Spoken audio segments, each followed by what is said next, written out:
رمضان اور تہجد کے کچھ اہم پوائنٹ جن کو اگر آپ سمجھ لیں، ان پر عمل کر لیں تو انشاءاللہ آپ کی دنیا اور آخرت بہتر ہو جائے گی، اور جو آپ پانا چاہتے ہیں، جس کی آپ دنیا میں خواہش کرتے ہیں، انشاءاللہ اللہ پاک آپ کو وہ عطا کریں گے۔ اور اگر آپ کے لیے وہ چیز بہتر نہیں تو پھر آپ کو کیا ملے گا؟ انشاءاللہ یہ اہم پوائنٹ سمجھنے کے بعد آپ کو آپ کے سوالوں کا جواب مل جائے گا، اور انشاءاللہ اللہ پاک آپ کے کاموں میں برکت ڈالیں گے، آپ کے لیے آسانیاں کریں گے، اور انشاءاللہ تعالیٰ آپ کے تمام گناہ معاف کر دیے جائیں گے۔ نمبر 1، رمضان میں اپنے وقت کی تقسیم کریں کہ آپ کو کس ٹائم کیا کام کرنا ہے۔ نمبر 2، تہجد کے لیے جب بیدار ہوں تو اللہ کا ذکر کرتے رہیں، پھر سورہ ال عمران کی آخری 10 آیات کی تلاوت کریں، اور فجر کی نماز کے بعد بھی ذکر کرتے رہیں، تلاوت کرتے رہیں۔ نمبر 3، تسبیحات کریں، صبح و شام کے اذکار اور استغفار کریں۔ نمبر 4، قرآن کی تلاوت زیادہ سے زیادہ کریں، ترجمہ کے ساتھ سمجھ کے کریں۔ نمبر 5،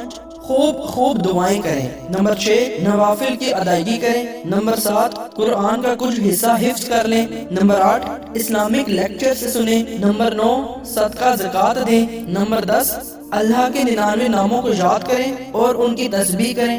نمبر 11، افطاری کروائیں۔ 12، تلاوت سنیں۔ 13، نمازوں کی ادائیگی وقت پہ کریں۔ 14، تراویح پڑھیں۔ 15، درود پاک کثرت سے پڑھیں۔ 16، سورہ ملک حفظ کریں۔ 17، کسی کا دل نہ دکھائیں۔ 18، لوگوں کی زیادہ سے زیادہ مدد کریں۔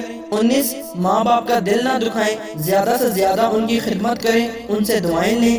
20، سلام علی نوح فی العالمین کا ذکر کرتے رہیں۔ انشاءاللہ اللہ پاک آپ کے لیے اتنی آسانیاں کر دیں گے، آپ کے لیے ہر آسانی کے دروازے کھول دیے جائیں گے، آپ کی دعائیں قبول ہوں گی، انشاءاللہ اللہ پاک آپ سے راضی ہو جائیں گے، اور انشاءاللہ آپ کی عبادت قبول ہوگی۔ تہجد کی توفیق ملنا ہی قبولیت کی نشانی ہے۔ تہجد کا سجدہ ہر کسی کے نصیب میں نہیں لکھا جاتا، اس لاڈلی عبادت کے لیے صرف اللہ کے لاڈلے بندوں کو چنا جاتا ہے۔ تہجد وہ نماز ہے جس کے بارے میں نبی کریم صلی اللہ علیہ وآلہ وسلم نے فرمایا کہ اس نماز کی محض نیت کر لینے کا ہی اتنا اجر ملتا ہے کہ اگر کوئی تہجد کی نماز پڑھنے کی نیت کر کے بستر پر لیٹا اور سو گیا کہ کچھ دیر بعد اٹھ کر تہجد پڑھوں گا، لیکن اس کی نیند نہ ٹوٹ سکی، تو اس کے لیے صرف نیت کر لینے کا ثواب ادا کی ہوئی نماز کے برابر ہوگا۔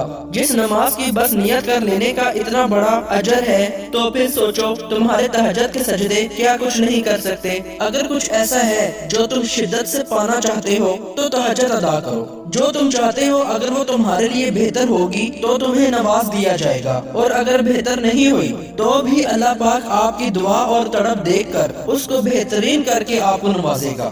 وہ القادر ہے، ہر شے پر قدرت رکھنے والا ہے۔ جو تم سے لے لیا گیا ہے اس کو بہترین کر کے بھی وہ تمہیں نواز سکتا ہے۔ ناممکن تمہارے لیے ہے، اللہ پاک کے لیے کچھ بھی ناممکن نہیں۔